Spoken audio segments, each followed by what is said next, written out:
Hey guys, I got a question for you. I need you to tell me, what would you do if you went over for a first date with a guy and he ended up licking your eyeball? Yeah, so that happened to me, and I'm going to tell you all about it.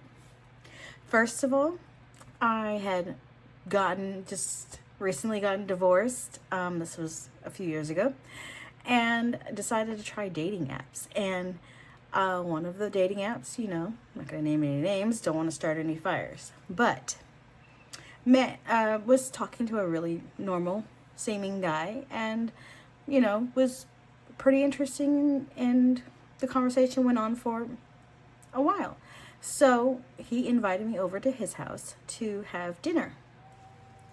I said, okay, sure. Drove over to his house, which was an hour and a half away, and ended up being fed a Tupperware tumbler full of boxed wine.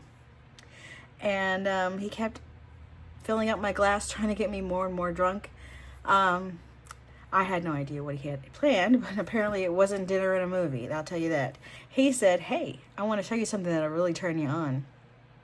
He sat in my lap, grabbed my face, and licked my eyeball and said, that turn you on? No, that did not turn me on. That was the most disgusting thing that's ever happened to me. That's a lie. That was one of the most disgusting things that's ever happened to me. Of course, I left and went to the doctor the next day and got tested for hepatitis. So my question for you is, what would you do in that situation? Anyways, I've got lots more dating stories. What the hell's going on stories, chaotic stories, chronic illness stories.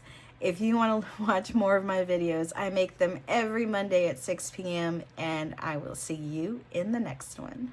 Bye.